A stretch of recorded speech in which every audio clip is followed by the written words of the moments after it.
This is WIKISPEED June 19, 2025, and go ahead, Michael. Okay, it is Michael Wolchuk, Saskatoon, Canada. Not a lot to report for this week. I got my upgrade for the CMC packed up. It's going to be going up to the lake with me. I have a pet project that I am trying to get done to the point where I can actually take it up with me. And I guess unrelated, we stripped down our little utility trailer, painted it, found out that I have to replace the deck on it because there's cracks in the treated plywood, so I'll have to deal with that. But it's looking okay, a little bit more rust than I was thinking. And that's it for this week. Next week, I will not be able to get to anything.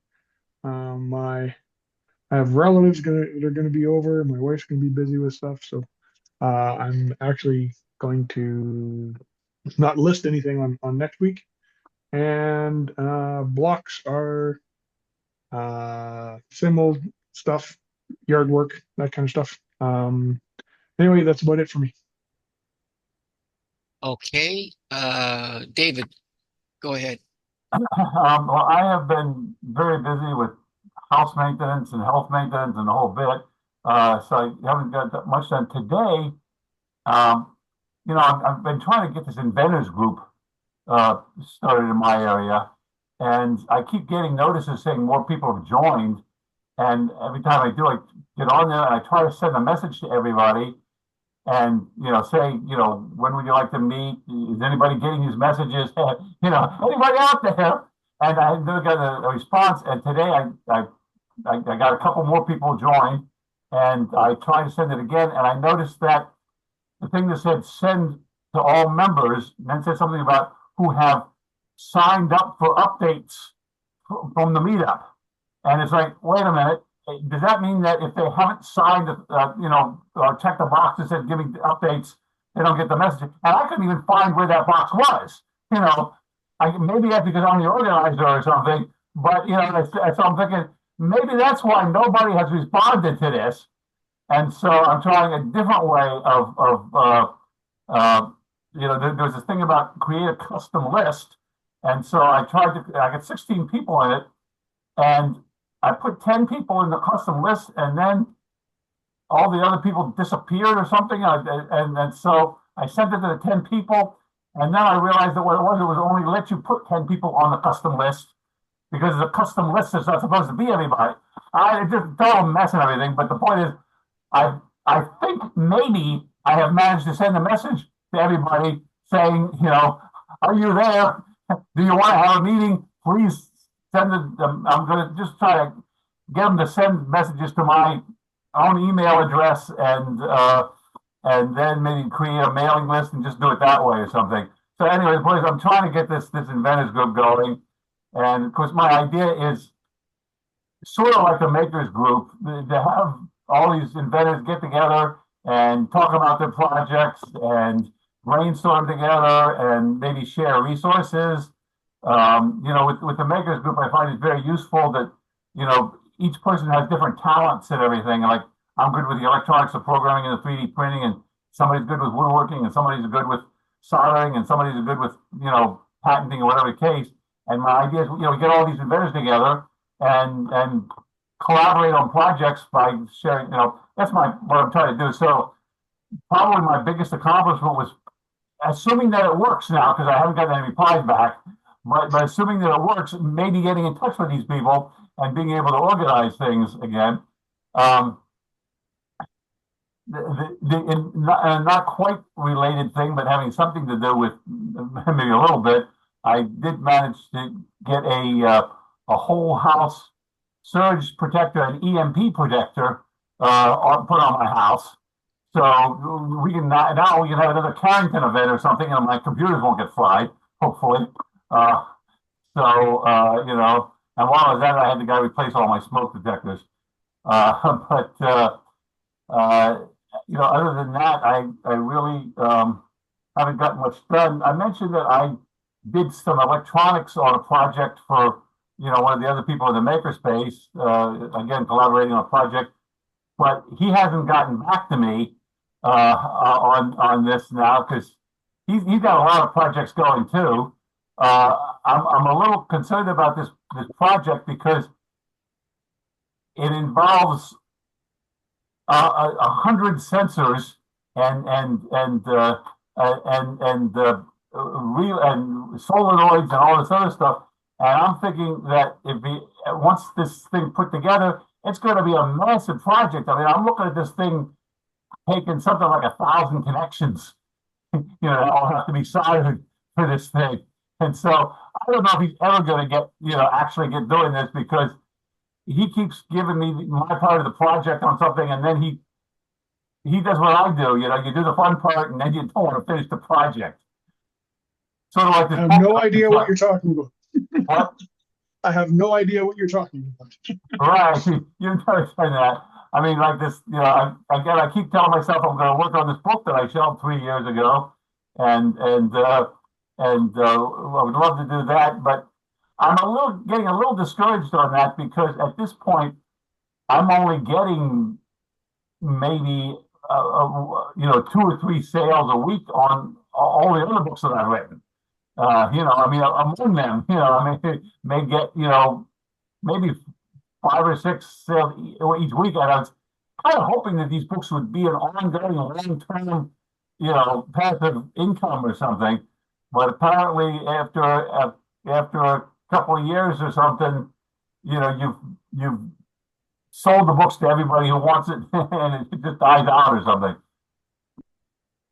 So that kind of discourages me from spending a whole lot of time on another book. I mean, I might make a couple $1,000 out of it before it goes bad or something, but uh, you know, uh, Okay. so anyway, that's about the extent of it. I've been busy with the protests and the doctor's appointments, and the whole maintenance is just uh, you know absolutely getting to be so time consuming. We're now in the summer when the grass grows and the weed grows and the pool gets dirty and the whole bit. So that goes into the blocks, I guess. Getting even busier with non inventing related work and everything.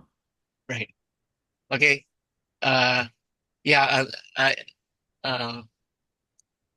wanted to. In crosstalk, I'm just going to make a note here. I'm thinking with the 100 sensors. Is there some way to make it so that they are kind of, I don't know what you call it, loosely connected, so that it reduces the complexity, and because they're each in their kind of own module is what I'm thinking, and so that if one, it kind of reminds me of that thing in programming where you loosely connect your modules so that if there's something wrong in one, it's isolated rather than, and the others still carry on. Oh yeah, they're all in parallel. Yeah, they're each independent. You've got 100 sensors, and each one controls a valve. right. And one complication was that it worked the opposite way as it should. When the sensor got a reading, it closed the valve instead of opening it. Right. So it had to include NAND gates or NOT gates in the circuit. Yeah, we'll hear more about that when we do crosstalk, but I'll do my section now. And I also want to ask you something about soldering. So there's 2 things I'm going to ask. Sure. Okay, so this is Lauren Salter, Gabriel, British Columbia, Canada. And the past week, I was working on soldering, and I watched a video about soldering, and I just rewatched it because it didn't go as I expected it when I tried to do it. And I also a couple of times I reviewed USB microscopes for soldering. This is what I wanted to talk about. So I'm just looking at reviews and the price range and what would be appropriate for me, because they range from $20 to probably over $1,000. Did you say USB microscopes? Yeah, For soldering? yeah. Well, that's my application. They're just microscopes, but people use them if they're doing tough solder, Fine soldering. like surface mount. Okay. And so yeah, so coming week then I'm planning to maybe order a USB microscope. I need some shrink tubing, and assorted shrink tubing. I have some, and it fits just on my smallest wire, but I need an assortment of different sizes. And also, I want to get out and use. I think I've got two working tank levels, and at the community garden, I had an unsuccessful demo of them, but I managed to fix it, solder the wire, and fix it. That was 2 weeks ago, and it works. So, and I found another one that I had put together. So I'm going to check that one works, and I'm going to propose putting it out there, and I want to maybe change the code so it will only work at night so that it won't be confused by the sunlight. So, but here the days are hard. What is it that you're doing? Yeah, I'll talk and crosstalk about it.